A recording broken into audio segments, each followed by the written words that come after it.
When I opened my eyes that morning, the first thing I noticed was the silence. The kind of silence that felt heavy, like a weight pressing against the walls, filling every corner of the house. My husband had left the night before for another business trip. He had kissed me goodbye on the cheek, muttered something about flight times and meetings, and wheeled his suitcase out the door. I stood in the doorway watching his car disappear, and for a fleeting moment, I thought about how many times I'd done that over the years, waving, smiling, pretending the distance didn't feel bigger each time. But this morning was different. The quiet didn't just feel empty. It felt expectant, as if the house knew something I didn't. My phone buzzed on the nightstand. A short message from him, *, don't forget Liam is coming today. Should be there around noon. *, my heart stuttered, not out of shock, but out of something more complicated, a blend of surprise, irritation, and something I didn't want to name yet. Liam, his nephew. The boy who had come for family dinners when he was younger, taller each time, polite in that slightly awkward way teenagers are when they grow into adults. I hadn't seen him for years. And now, apparently, he was coming to stay here, in this house, while my husband was away. I stared at the message, reread it, then put the phone face down, as if that could make the idea go away. It didn't. It only made the silence louder. And before I tell you what happened after Liam arrived, before I explain how one moment became a mistake, and that mistake became a secret, I need to tell you what it felt like to live in that silence, and why the arrival of one young man changed everything. The morning seemed longer than usual, stretched out by the anticipation I refused to acknowledge. I busied myself with pointless chores, straightening already neat cushions, running my hand over the countertops, opening and closing the same cabinets as though I'd forgotten what was inside. The house felt too clean, too curated, as if it was waiting for someone to disturb it. When the doorbell finally rang, I actually jumped. My pulse skipped a beat as I wiped my hands on the dish towel, glanced at the mirror in the hallway, and tugged at my sweater like it could somehow make me look less flustered. I opened the door to see him standing there, suitcase in one hand, duffel bag slung over his shoulder. He smiled, but there was hesitation in it, like he wasn't sure if he belonged here. Liam had grown taller since I last saw him. His face had lost the roundness of youth, replaced with something sharper, more defined. "Hi," he said simply, and his voice caught me off guard. Deeper than I remembered, steadier. For a moment, I couldn't find my own voice.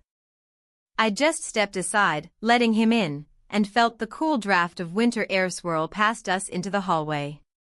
He walked in like a guest, but there was a sense that he might settle in quickly.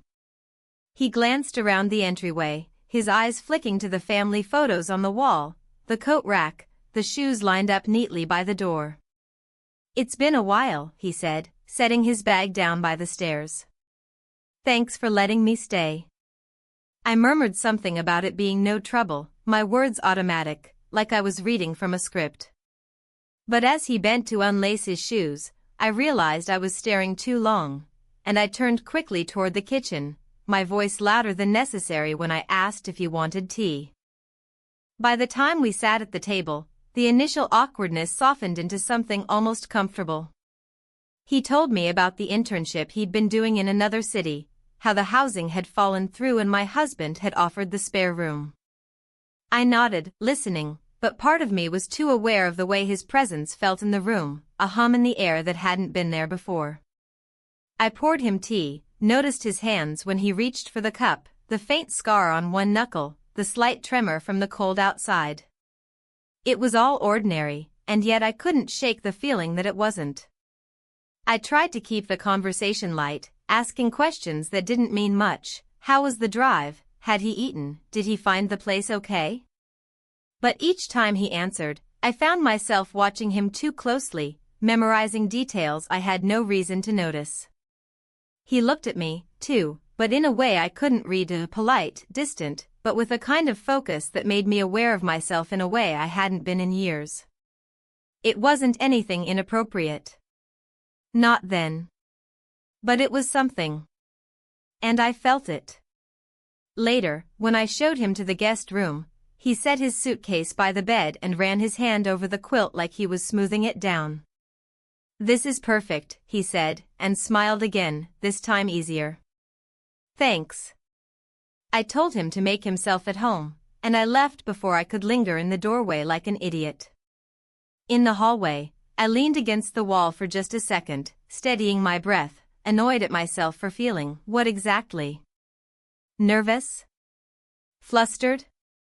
Ridiculous. The rest of the day passed in fragments, the sound of his footsteps upstairs as he unpacked, the muffled hum of his voice when he called someone, the sight of his coat hanging next to mine by the door. Small things, barely anything, but each one a reminder that the house wasn't empty anymore. When I made dinner, I cooked more than usual, telling myself it was just being hospitable. When he thanked me afterward, clearing his plate, I waved it off, but my chest tightened at the sincerity in his voice. That night, I couldn't sleep. I lay in bed, staring at the ceiling, listening to the unfamiliar creaks of the house, a door hinge, a floorboard, maybe just my imagination amplifying every sound. Somewhere down the hall, in the room that used to be nothing but storage and extra linens, Liam was sleeping. And though I told myself there was nothing unusual about that, something in me knew the balance of the house had shifted. Not in a way anyone could see. Not yet. But in a way I could feel, deep and quiet, like the first hint of a storm. The next morning began with the sound of rain tapping against the kitchen window. It was one of those steady, relentless rains that made the sky look like a dull sheet of gray, and for some reason, it made the house feel smaller, as if the walls had shifted closer overnight. I woke earlier than usual, drawn out of bed by the kind of restless energy I hadn't felt in years. I moved through the house quietly, almost carefully, as though I might disturb something fragile if I made too much noise.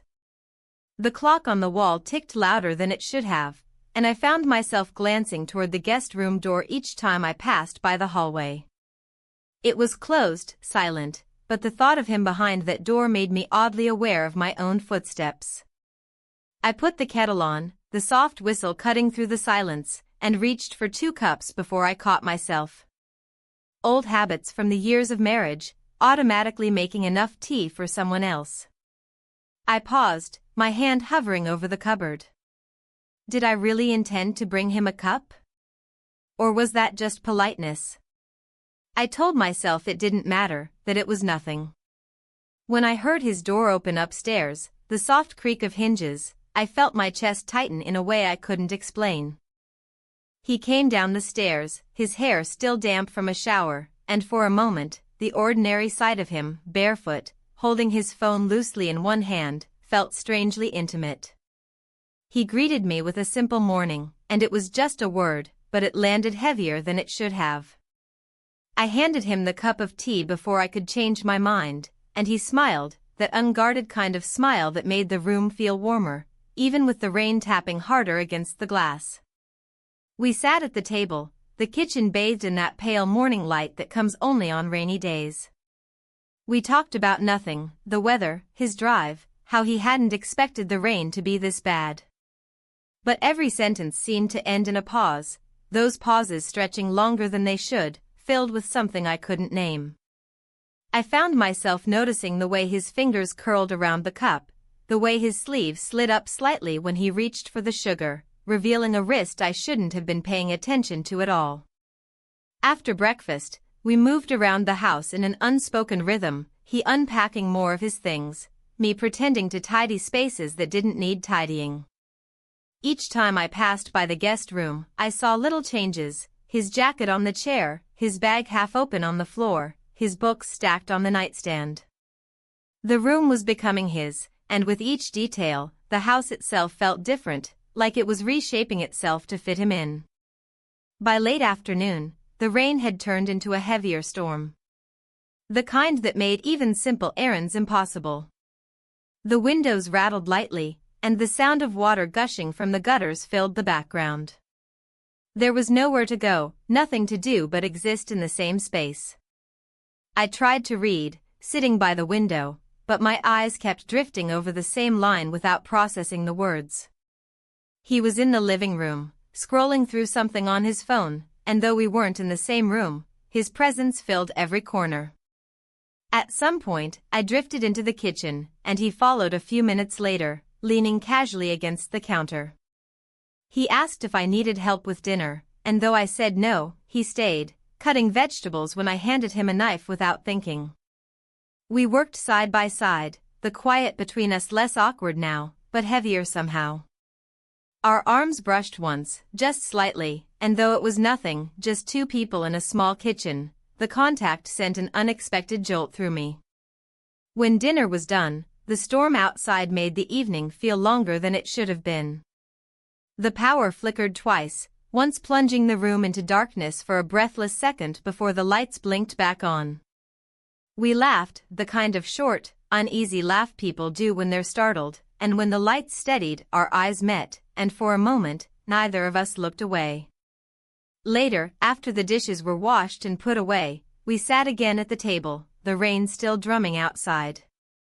He said something about how strange it felt to stay in someone else's home, how it always takes a few days to stop feeling like a guest. I nodded, telling him he'd feel settled soon. But the truth was, he already felt too settled, and I didn't know how to feel about that. It happened so suddenly, I almost couldn't process it. A pause in conversation, a silence that stretched just a little too long, and then, The moment hung there, weightless and impossible. It wasn't a long kiss, not even deliberate in the way that a planned gesture would be. It was an accident that didn't feel accidental. When it ended, I pulled back quickly, my breath catching in my throat. I muttered something about it being a mistake, my words stumbling over each other, too fast, too defensive. He nodded, his face unreadable, and the silence that followed felt different from any we'd had before. I busied myself immediately, clearing cups that didn't need clearing, wiping counters that were already clean, anything to avoid looking at him. My heart raced, not from fear exactly, but from something messier, confusion, guilt, the undeniable spark of something I didn't want to admit. When he finally excused himself to go upstairs, the sound of his footsteps on the stairs echoed longer than they should have. I stayed in the kitchen, standing still, staring at the empty cups, the storm still raging outside. My hands were trembling slightly, and I pressed them flat against the countertop, trying to steady them, steady myself. That night, I couldn't sleep again. The storm outside roared, but it was nothing compared to the storm in my mind. Every time I closed my eyes, I saw that moment again, felt it again, and no matter how many times I told myself it was just a mistake, the memory didn't fade. It stayed, insistent and alive, and I lay in the dark, listening to the rain, knowing that something between us had shifted, and there was no way to pretend otherwise. The following day carried an odd stillness, as if the air in the house had been rearranged overnight. The storm had passed, leaving a pale, washed-out light streaming through the windows, but nothing felt clean or clear. It was the sort of morning where every sound, the drip of the faucet, the faint creak of the wooden stairs, seemed to echo. I lingered in bed longer than usual, staring at the ceiling, the events of the night before playing on an endless loop in my mind. That brief moment, that kiss, felt both enormous and almost unreal, like it had been pulled out of a dream. But it wasn't a dream. The reality of it sat heavy in my chest. I eventually pulled myself up, forced my feet onto the cold floorboards, and wrapped my robe around me tighter than necessary. The thought of going downstairs made my stomach knot, but I couldn't stay in my room forever. The smell of coffee drifted up faintly, and I realized with a strange mix of gratitude and anxiety that he must already be in the kitchen. It felt absurd that I was nervous to walk into my own kitchen, yet I paused at the top of the stairs for a breath before descending, trying to school my face into something that didn't look like guilt or confusion. He was standing at the counter when I entered, pouring himself coffee, the steam rising in slow spirals. He looked up and smiled faintly, polite, cautious, like he wasn't sure if he should.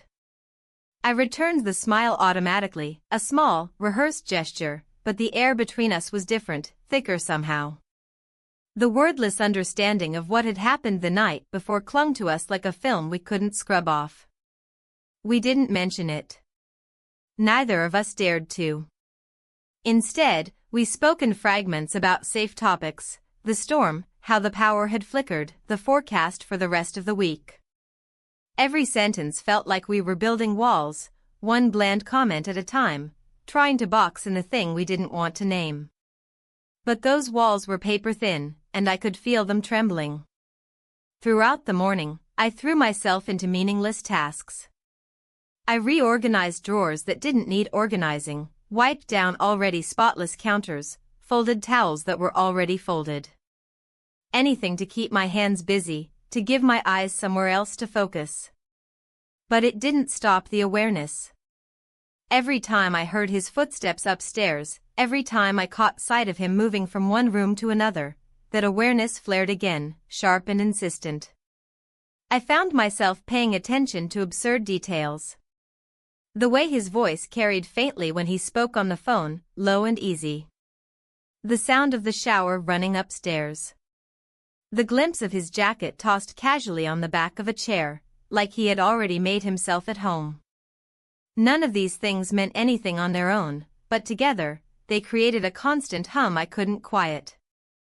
By midday, I decided to go into town, just to break the tension, or maybe to prove to myself that my life hadn't completely unraveled around one moment.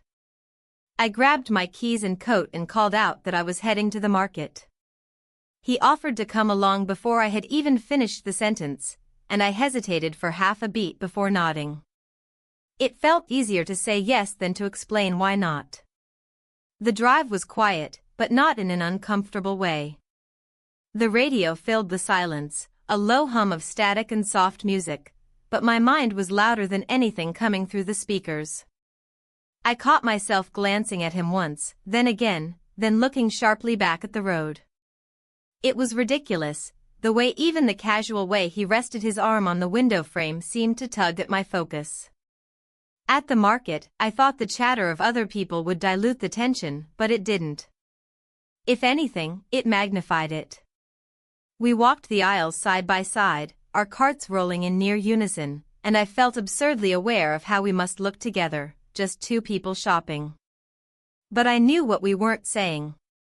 Every shared glance over a shelf, every brush of hands when passing something, they all carried the weight of the night before. There was a moment at the checkout when he handed me a bag, and our fingers grazed again. It was nothing, a flicker of touch, but it burned hotter than it should have. I pulled my hand back quickly, pretending to adjust my grip on the bag, pretending it hadn't mattered. Back at the house, we unpacked the groceries together. There was an odd rhythm to it, wordless passing of jars, unspoken division of tasks. We were doing ordinary things, and yet none of it felt ordinary.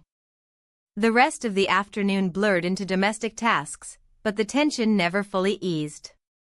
At one point, while tidying the living room, I found myself looking at the family photos on the shelf, pictures of my husband and me from years ago, smiling in places we hadn't been back to in decades. I stared at those photos longer than I meant to, a strange ache settling in my chest. Later, the phone rang. It was my husband, calling from some hotel room hundreds of miles away. His voice was warm, distracted, filled with the usual talk of meetings and flights. I forced my voice into the familiar patterns, asked about his day, told him about the rain, the groceries, the small things that filled the hours. I didn't mention the thing that had been looping in my head since last night. When I hung up, the guilt hit sharper, a shadow I couldn't shake. As evening fell, the house grew quieter again. He was reading in the living room, and I sat at the kitchen table, staring at an open notebook without writing anything. Every so often, I heard him shift in his chair, turn a page, cough softly. Those tiny sounds felt like signals, like reminders of everything I couldn't forget. Before bed, we exchanged the same polite goodnights, voices careful, measured. I went to my room and shut the door, leaning against it for a moment, feeling the wood press cold into my back. I told myself I would sleep, that the night would smooth over the sharpness of the day, but when I lay down, my mind betrayed me again, circling the same thought: that kiss wasn't going away. It had rooted itself into the space between us, and no amount of silence could erase it. And as I stared at the ceiling, listening to the distant creak of the floorboards down the hall, I knew tomorrow wouldn't make it any easier. The morning after felt different, though I couldn't explain why. The air seemed thicker, the walls of the house closer, as if the space itself sensed the tension building inside me. When I woke, the sheets around me were cold, and the faint gray light spilling in through the curtains made the room feel strangely empty. I lingered in bed longer than I should have, staring at the ceiling, tracing the same cracks in the plaster I had seen for years, but today they seemed sharper, almost accusatory. It was one of those mornings where getting out of bed felt like a decision, not a habit. When I finally walked into the kitchen, the house was quiet in that unnerving way that made every sound feel louder. He was already there, sitting at the table, a mug of coffee in front of him, his hair still messy from sleep. He looked up, offered a small smile, and I felt that now familiar surge of unease. Not because of anything he did, but because of what had already happened between us. The kiss hung in the air between us like a whisper no one wanted to acknowledge. We exchanged the usual greetings, a morning, a polite nod, but the rhythm was off. Every word seemed loaded, even if neither of us said anything meaningful. He stirred his coffee slowly, the spoon clinking softly against the ceramic, and I found myself watching the small movement longer than I should have. I quickly turned away, busying myself with the kettle, pouring water into a cup I didn't really need. The day unfolded in fragments. The weather had shifted, the rain from the day before replaced by sharp sunlight that seemed to highlight every speck of dust, every imperfection in the house. I found myself scrubbing countertops that didn't need scrubbing, opening and closing cabinets just to have something to do. Every time I heard his footsteps, I tensed slightly, unsure if I should walk into the same room or wait until he left. By mid-morning, the quiet was unbearable. I decided to call my husband, to hear his voice, to ground myself. He answered on the second ring, his voice warm but distracted, already talking about meetings and travel plans before I even asked how he was.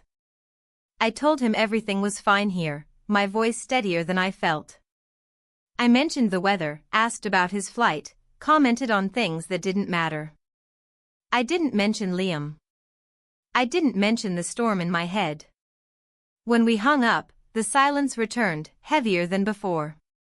Around noon, I walked into the living room to find Liam sitting on the couch, a book open on his lap. He looked up as I entered, and for a moment, neither of us said anything. The sunlight cut across his face, catching in his hair, and I felt that odd stirring in my chest again. I forced myself to speak, something about whether he'd eaten, if he needed anything, but my words sounded hollow even to me. He thanked me for dinner the night before, his voice soft, polite, but it felt like there was something behind it, something unsaid. I nodded, told him it was nothing, and sat down in the armchair across from him. The room felt too small, the space between us too charged. I picked up a magazine from the table, flipping through pages I didn't really see, just to have something to hold. As the day went on, I tried to avoid being alone with him, though the house made that nearly impossible. Every room felt like it carried yesterday's weight. In the hallway, our shoulders almost brushed as we passed each other, and that tiny moment of closeness felt louder than any words we'd exchanged all day.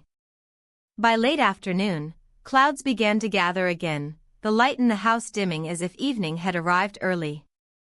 The sense of confinement grew stronger, like there was nowhere to go, nothing to do but exist in this strange, quiet tension. I considered suggesting he take a walk, maybe go into town, but the thought of saying it out loud felt too deliberate, as if it would reveal what I was trying to hide. Instead, we stayed inside. I cooked a simple meal, something easy, something I didn't have to think about. He offered to help, and though I wanted to say no, to keep some distance, I found myself handing him a knife, letting him chop vegetables beside me. The kitchen suddenly felt smaller, the air warmer, every brush of his hand against mine sharper than it should have been. Dinner passed quietly, almost painfully polite. We both seemed to focus on our plates, speaking in short sentences, like strangers forced into small talk. But beneath the quiet civility, there was a current, unspoken, undeniable. Afterward, I insisted on cleaning up alone, needing the distraction, needing the clatter of dishes and the rush of water to drown out my thoughts. He lingered in the doorway for a moment, then nodded and left me to it. When I finally turned off the tap, the house felt too still again. That evening, the rain started again, softer this time, a gentle patter against the windows. I sat on the couch with a blanket over my lap, pretending to watch the flicker of a television show I wasn't following. He sat at the far end, the distance between us intentional, but the awareness was still there. Every shift he made, every glance, carried weight. Before heading upstairs, he said goodnight, his voice steady but quieter than usual. I echoed the word, my own voice softer than I intended. When his footsteps faded up the stairs, I stayed on the couch for a long time, listening to the rain, staring at the blank space on the wall where the television reflected faint light. Eventually, I stood, turned off the lamp, and climbed the stairs slowly. The hallway felt endless, each step echoing in my ears. When I reached my room, I closed the door behind me and leaned against it, my hand still on the knob, my breath uneven. I told myself again, firmly this time, that what had happened the night before was a mistake, that it wouldn't happen again. I told myself that I would keep distance, that I would control this. But as I crawled into bed, pulling the blanket up to my chin, I couldn't quiet the voice in the back of my mind whispering the truth I didn't want to face. I wasn't sure I wanted to stop thinking about it. The next morning was brighter than it had been in days, but the light pouring in through the kitchen window only seemed to highlight the unease that clung to everything. Sunlight has a way of making things look exposed, and that's exactly how I felt as I walked down the stairs, every step too deliberate, every movement careful. I could hear him in the kitchen already, the soft clink of a spoon in a mug, the scrape of a chair against the floor. Somehow, knowing he was awake before me made me hesitate at the bottom step, my hand resting on the banister longer than it needed to. When I finally stepped into the room, he looked up and gave that same polite smile, and I returned it, though my chest tightened without warning. The kiss from nights ago hadn't been mentioned, not once, but it hadn't gone away either. It sat between us like a third person at the table, silent but undeniable. I poured coffee just to have something to do, my hand steady but my breath not quite matching it. The silence wasn't heavy exactly, but it was thick, a silence that carried meaning even when nothing was said. I asked the kind of safe questions that filled space, if he slept well, if he had plans for the day, and he answered in the same measured tone, his eyes flicking to mine and then away. The hours moved strangely that day, long and slow. I busied myself with errands that didn't need doing, writing down a list for the market even though we didn't need much. It felt easier to pretend to have a reason to leave the house, to step out into air that didn't feel so thick. I grabbed my bag, and when I announced I was heading out, he offered to come along again. This time, I didn't hesitate as long before saying yes. The drive to town was quiet in that strange, suspended way it always seemed to be now. The radio played softly, but neither of us really listened. I kept my eyes on the road, hands fixed on the wheel, and still found myself too aware of him sitting beside me, the way his arm rested on the window ledge, the way his leg shifted slightly when we stopped at a light. At the market, the ordinary clatter of people, carts, and voices felt like a relief at first. It was noise that didn't involve either of us. We walked side by side through the aisles, commenting on little things, a missing brand of coffee, the weather again, but beneath each exchange was that quiet awareness, the hum of something we weren't naming. On the drive home, a sudden downpour started, fat drops hitting the windshield like stones. The sky had turned dark so quickly it felt almost unnatural, and by the time we pulled into the driveway, we were both half laughing at how soaked we'd get running inside. I grabbed the bags, and he reached for the heavier ones without a word. By the time we stepped through the door, our clothes were damp, and the smell of rain clung to everything. Something about that rainstorm shifted the day. Maybe it was the way it made us hurry, the way it brought us closer in that moment, or maybe it was just the inevitability of what had been building all along.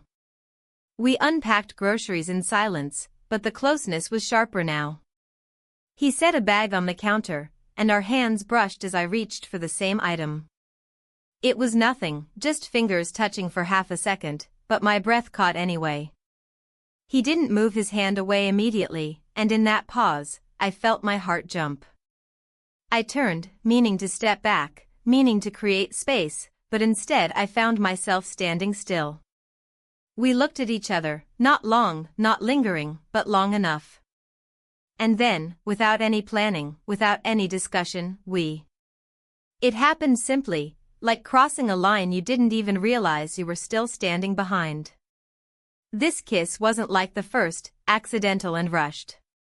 This one had intent behind it, even if we didn't speak it. It wasn't long, but it was deliberate. When it broke, the room seemed to tilt for a second. I pulled back, my breath uneven, my hand finding the counter behind me as if to steady myself. He didn't say anything, and neither did I. The silence afterward was almost louder than the rain outside. I turned away, busying myself with the nearest bag, fumbling with groceries that didn't need attention. My cheeks burned, though not from embarrassment exactly. It was something heavier, the weight of knowing what I had just allowed, the fact that there was no pretending this was a slip anymore. He left the kitchen quietly, his footsteps soft on the stairs, and I stood there, frozen for a moment, the counter cold under my fingertips. I stared at the same loaf of bread for what felt like minutes, unable to move, my heart beating too fast in my chest.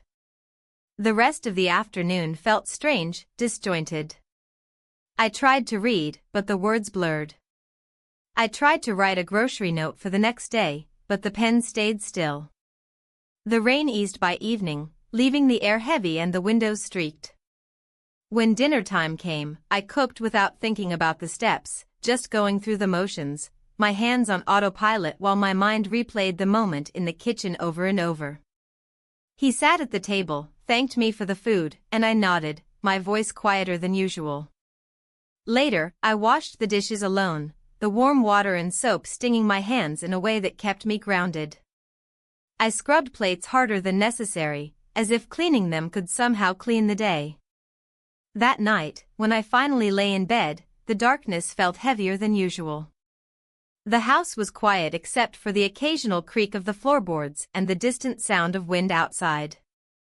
I stared into the dark, my mind full, my chest tight.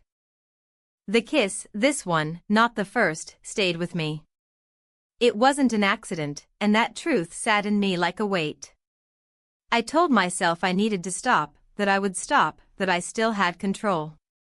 But lying there in the silence, I felt a flicker of honesty I couldn't push away. I didn't want to. The days that followed felt like walking across a tightrope strung high above the ground. One wrong step, one careless move, and everything could collapse. That morning, I woke to the muffled sound of a suitcase being dragged across the hallway floor. For a moment, I thought of Liam, but then I remembered, my husband was coming home, at least for a few days. I sat up in bed, the sheets twisted around my legs, my breath catching in a way that surprised me. I wasn't sure if I was relieved or nervous, or both. I got dressed quickly, my hands almost trembling as I buttoned my blouse. I moved through the house like someone preparing for an inspection, straightening pillows that were already neat, wiping down counters that didn't need wiping, picking up Liam's jacket from the chair and hanging it in the hallway closet as if that small act could erase any trace of the closeness that had been building here.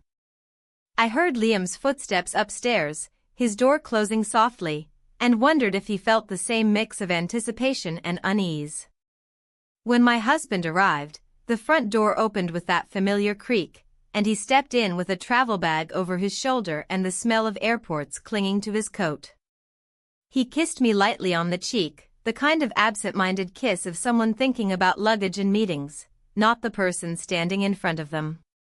"Good to be home," he said, his voice warm but distracted. Liam came down the stairs, and for a moment, the three of us stood there, a triangle of awkward familiarity.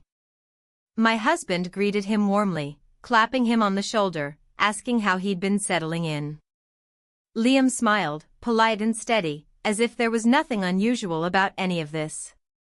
The house, once so quiet, now filled with the sound of my husband unpacking, taking calls, moving between rooms.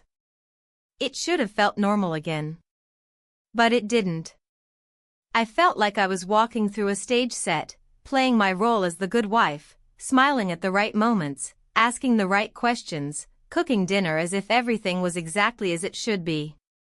But every time I caught Liam's eye across the table, every time his hand brushed mine while passing a plate, I felt that invisible pull again, that reminder of what we'd already done, what we hadn't said.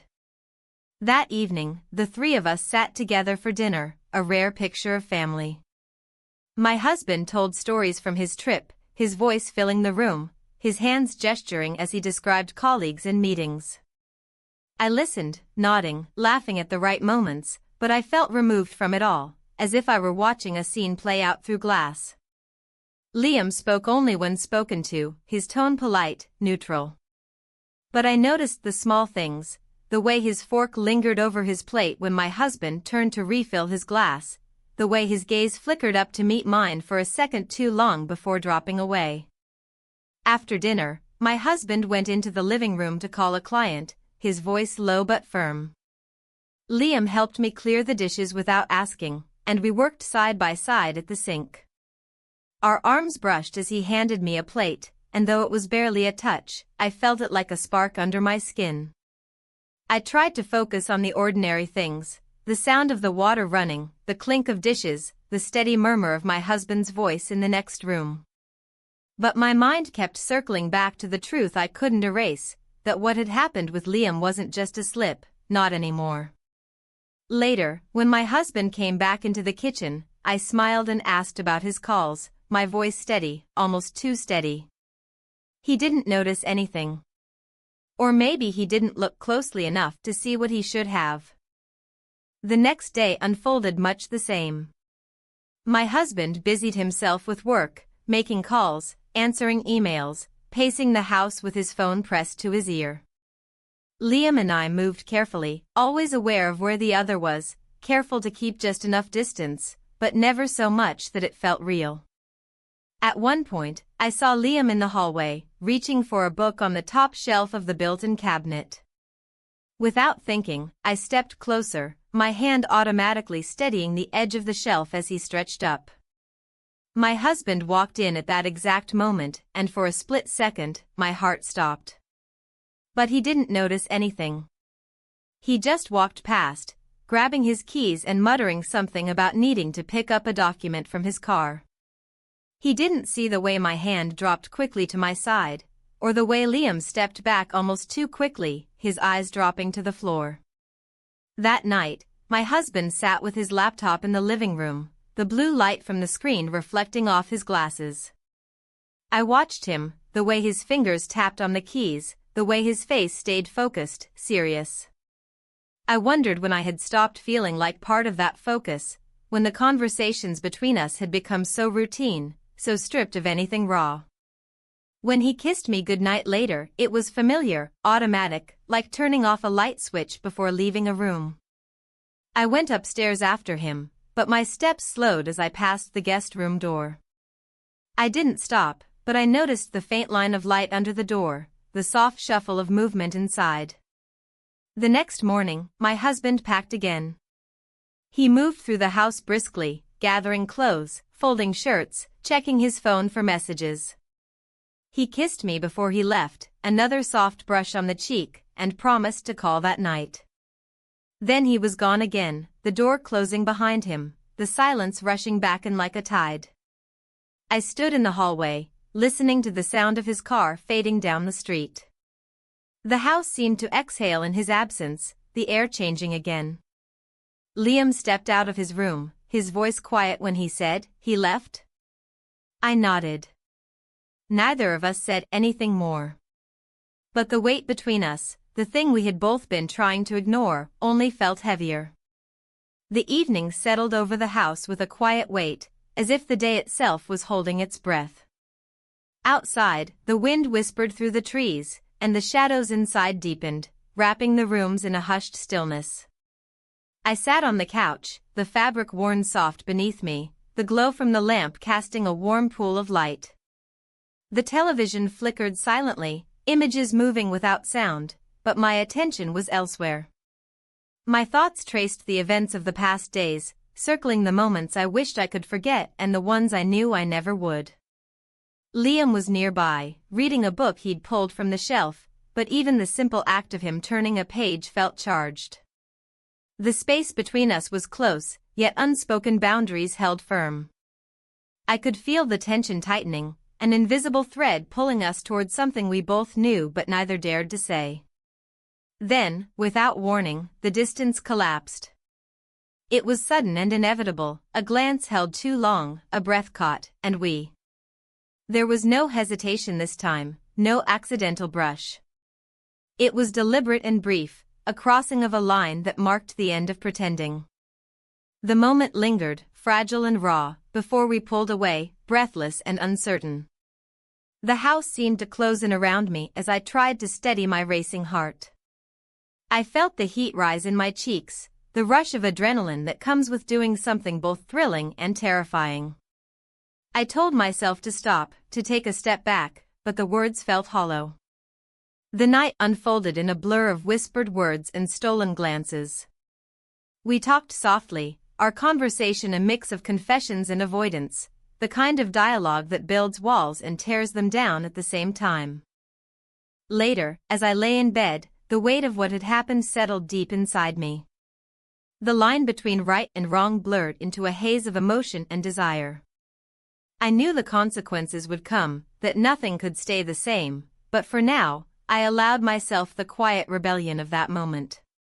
Morning brought a fragile calm, but beneath it, the storm was gathering, ready to change everything. The morning after felt like waking up in a different house. Not because anything had changed in the walls or the furniture, but because something in me had shifted overnight, and suddenly nothing looked the same. The air felt heavier, but not in an uncomfortable way, more like the weight of a blanket you can't quite push off. I stood at the kitchen counter, staring at the half-empty mug of coffee in my hands, aware of every sound, the slow ticking of the clock, the hum of the refrigerator, and the faint creak of a floorboard upstairs that told me he was awake too. When Liam finally came down, the sound of his steps on the stairs made my breath hitch in my chest before I could stop it. He entered the kitchen quietly, with that same cautious politeness he'd been carrying since he first arrived, but now there was something else in his face, an awareness we both shared and couldn't disguise. We exchanged a few words, the kind that meant nothing on the surface. A comment about how the rain had stopped, a question about whether there was enough coffee left. It was ordinary, almost painfully so, but beneath it all sat the undeniable knowledge of what had already happened, and the fact that there was no way back to the version of us that existed before. I thought that maybe getting out of the house would break the tension, so I suggested a trip into town, half expecting him to decline. He didn't. He just nodded, and a few minutes later we were in the car, the road stretching ahead under a washed-out sky. The drive was quiet. I kept my eyes on the road, my hands tight on the wheel, while my mind replayed the last night in flashes I couldn't shut off. I caught him glancing at me once or twice, just quick flickers of his eyes, and I didn't ask what he was thinking. In town, the streets felt strange, familiar places, unfamiliar feelings. We stopped at a cafe, one of those small, unremarkable ones with scratched tables and the faint smell of burnt sugar in the air. Sitting across from him, I tried to act normal, stirring my tea longer than necessary, asking about things that didn't matter. He answered politely, but there were long pauses in between, and in those pauses, the weight of everything sat between us. I noticed the way a woman at the counter glanced at us briefly, not with suspicion, just idle curiosity. But even that small look sent a flicker of guilt through me. I wondered if it showed, if there was something in my face, in the way I sat, that betrayed me. Back at the house, the quiet settled again, thicker now. I moved through the rooms, putting groceries away, folding a stray blanket, all the while feeling his presence like a pulse in the background. He wasn't following me exactly, but his movements mirrored mine. When I was in the kitchen, he appeared at the table. When I stepped into the hallway, he passed by a moment later. The smallest things felt loud. When he handed me a jar from the cupboard, our fingers brushed. When he leaned past me to grab something from the counter, his sleeve brushed my arm. These were nothing moments, forgettable on any other day, but now they were impossible to ignore. By late afternoon, I realized I had been avoiding my reflection all day. I hadn't looked directly in the mirror since morning. When I finally caught my face in the hallway mirror, I paused, staring at myself longer than I intended. My expression looked unfamiliar, softer in some ways, more tired in others, as if I wasn't quite sure who I was looking at anymore. As evening came, the house felt both too big and too small. The sky outside darkened, the wind shifted, and the lights inside cast long, sharp shadows. We sat in the living room again, this time with a little more space between us, as if we were both trying to convince ourselves we could step back if we needed to.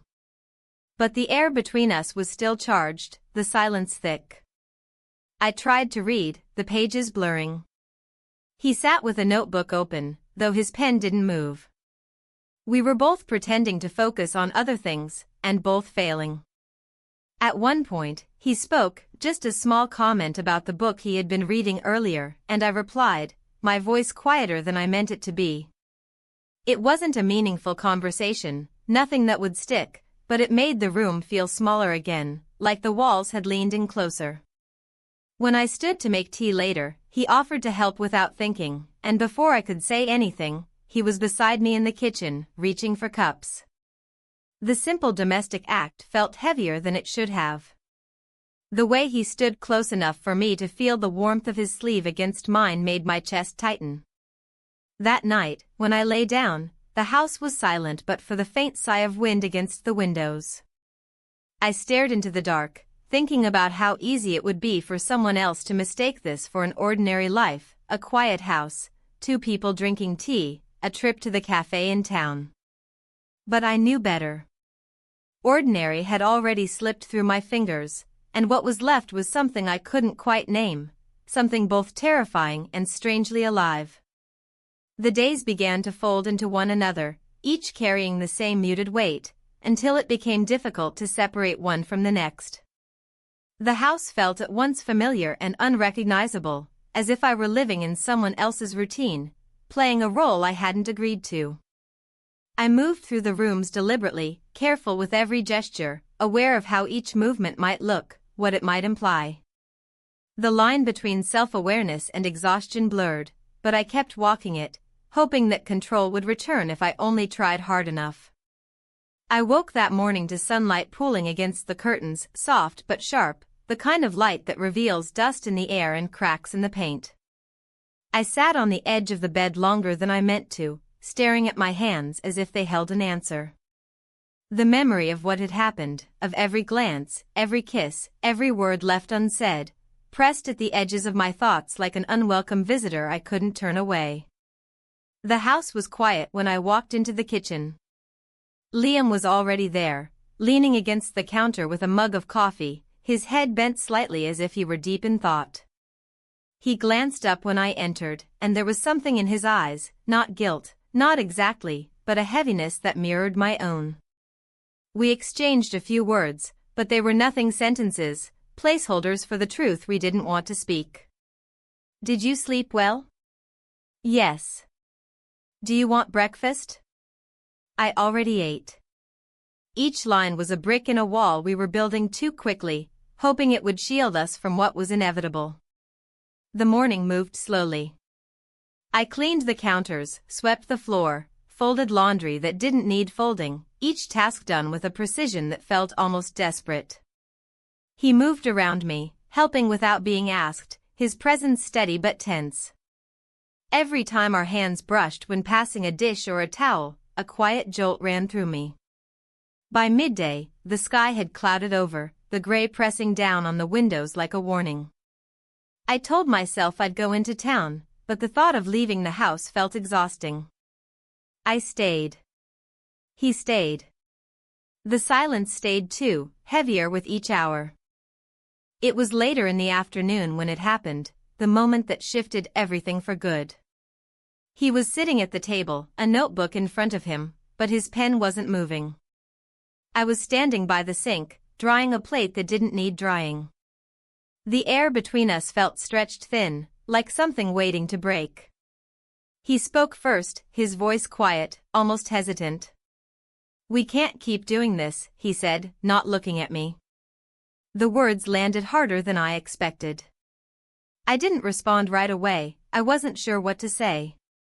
My fingers tightened around the plate, my knuckles whitening. He set his pen down, the small sound sharp in the silence. "It isn't right," he added, his tone steadier now, but no less heavy. I turned to face him, my breath caught in my chest. There was a part of me that wanted to argue, to say that it hadn't meant anything or that it meant everything, I wasn't sure which. Instead, I said nothing, my voice locked somewhere I couldn't reach. The room felt smaller, the walls closer. He stood then, slowly, like someone preparing to walk away from something they didn't really want to leave. "I should go," he said, and his voice cracked slightly on the last word. I wanted to tell him not to, that it wasn't the right time, that we could figure it out. But the words didn't come.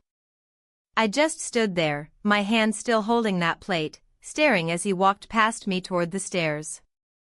I heard his door open, then close. The sound was soft, but it felt final. For the next hour, I moved through the house like someone underwater. I heard faint noises, a zipper sliding shut, drawers opening, the hollow thump of a suitcase being set on the floor, and each sound cut through me like a small blade. When he came back down, he had his bag with him. He didn't look at me at first, just adjusted the strap on his shoulder, his movements calm but deliberate. When his eyes finally met mine, they were steady, almost too steady, as if he'd made peace with a decision I hadn't been able to accept. "I need to leave before this goes further," he said simply. I nodded, not because I agreed, but because I couldn't trust myself to speak. My throat felt tight, my chest even tighter. He picked up his bag, and I followed him to the door without thinking. The air felt cold near the entryway, the draft from outside sneaking in as he opened the door.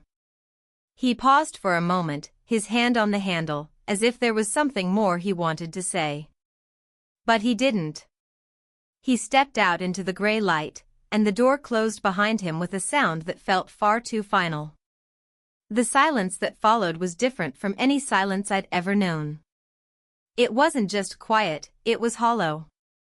I stood there, my hand resting on the knob long after it turned cold under my fingers, staring at the empty space where he had been.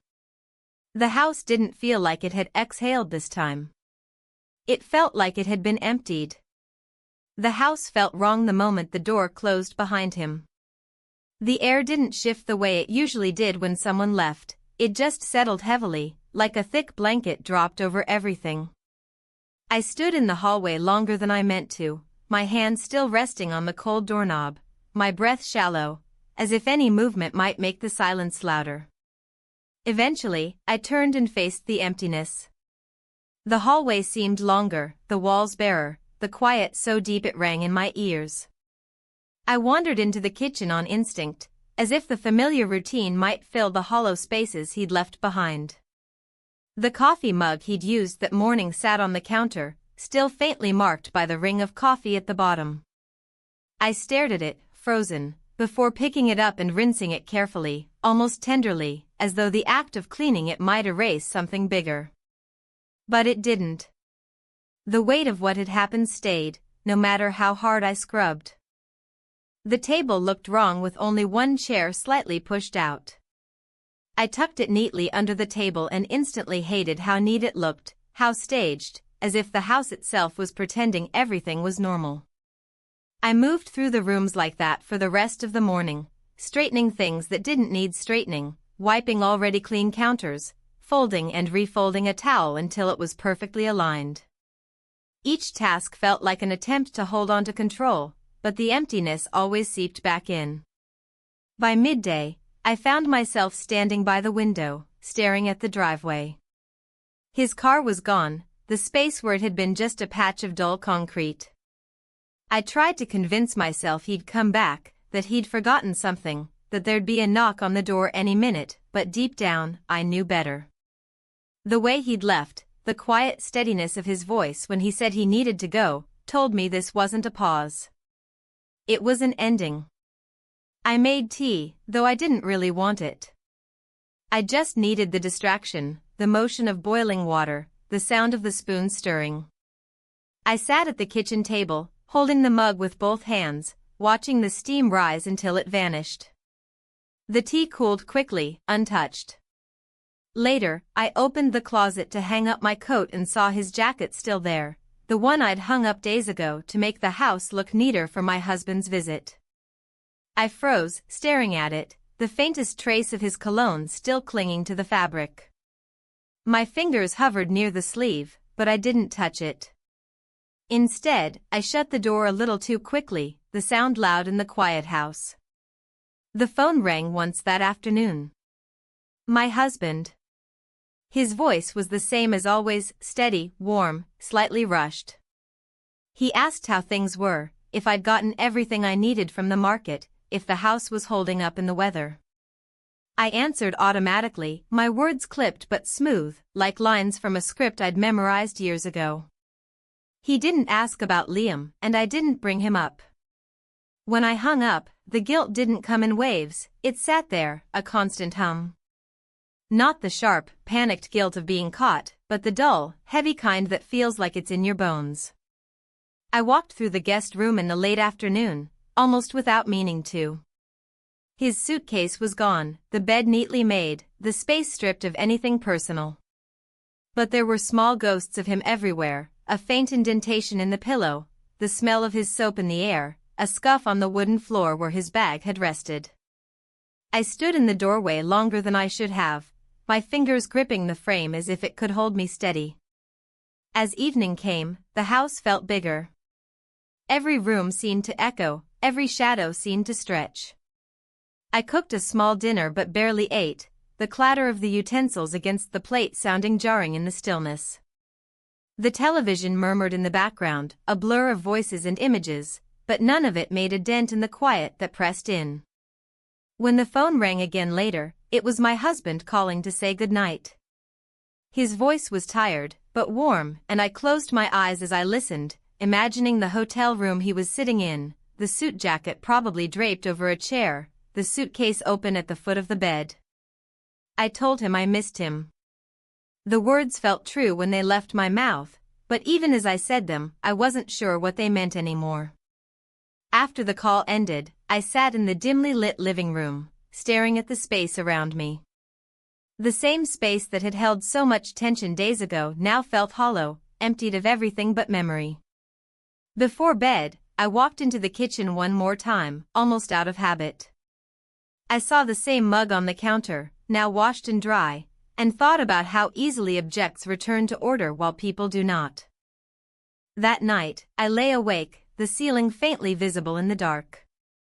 My husband would come back soon. Life, on the surface, would continue. But something had shifted in me, and I knew it wouldn't shift back. I thought about what had happened every moment, every choice, every silence that had spoken louder than words.